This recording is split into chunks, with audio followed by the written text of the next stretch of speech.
তো তার বক্তব্যে আমরা সমৃদ্ধ হয়ে কখনো কখনো আপনিও বলে থাকি আমাদের অত্যন্ত প্রিয় নয়নের মণি শেখ আসমতকে অনুরোধ করব সংক্ষিপ্ত বক্তব্যের মাধ্যমে আজকের দিনের প্রাসঙ্গিকতা বিষয়ে আলোচনা করব।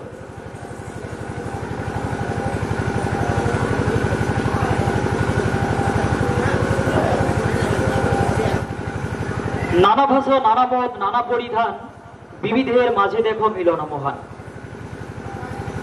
যখন পরাধীনতার অন্ধকারে সমগ্র সমাজ অজগর নিদ্রায় আচ্ছন্ন ছিল, তখন সেই আত্মমগ্ন এবং আত্মভ্রষ্ট জাতিকে জাগিয়ে তাদের মধ্যে পুনরায় প্রাণ প্রতিষ্ঠা করেছিলেন স্বামী বিবেকানন্দ। তিনি সমগ্র জাতিকে আহ্বান করে বলেছিলেন, get up O lions and shake off the delusion that you are sick. সঙ্গে সঙ্গে সমগ্র ভারতবর্ষ বিদ্যুতের মতো জেগে উঠেছিল। সেদিন আদর্শভ্রষ্ট ভারতবর্ষে মাথাচড়া দিয়ে জেগে উঠেছিল নানা ভেদ বুদ্ধি। অস্পৃশ্যতার অভিশাপ সমগ্র জাতির বুনিয়াদকে শিথিল এবং দুর্বল করে দিয়েছিল। স্বামী বিবেকানন্দ বিদ্রুপের বসাহাত টেনে বললেন, আমরা হিন্দু নই, বৈদান্তিক নই, আমরা সব ছুঁতমার্গামী দল। আমাদের মন্দির হচ্ছে রান্নাঘর, আমাদের দেবতা হচ্ছে ভাতের হাঁড়ি, ছুঁয়ো না, ছুঁয়ো না, এই হচ্ছে আমাদের বেদ মন্ত্র। এই ঘৃণ্য অস্পৃশ্যতা বর্জন করে সুস্থ সাবলীল জাতি গঠনের উদ্দেশ্যে তিনি সমগ্র জাতিকে আহ্বান করে বলেছিলেন, হে ভারত, ভুলিও না, দরিদ্র ভারতবাসী, মূর্খ ভারতবাসী, চণ্ডাল ভারতবাসী, তোমার রক্ত তোমার ভাই।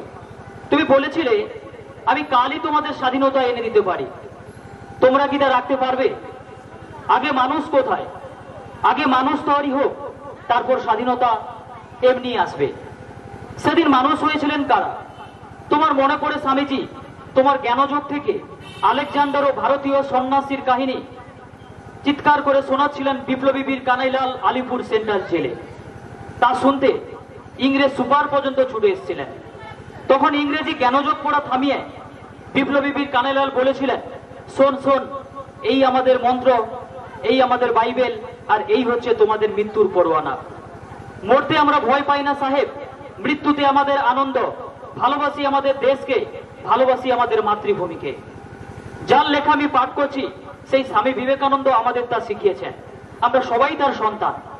ফাঁসির মঞ্চে হাসতে হাসতে গলায় দড়ি জড়িয়ে নিয়েছিলেন রজ্জু, শেষ মুহূর্তে তোমাকেই স্মরণ করেছিলেন, কারণ সে নিজেকে বিবেকানন্দের আত্মজ বলে মনে করত। ইংরেজ পুলিশরা এসে জিজ্ঞাসা করেছিলেন, কানাইলালের মতো এরকম আর কত ছেলে আছে তোমাদের? তখন আমাদের বিপ্লবীরা মুচকি হেসে বলেছিলেন, কত কি করে বলবো সাহেব, আমরা সবাই যে কানাইলাল।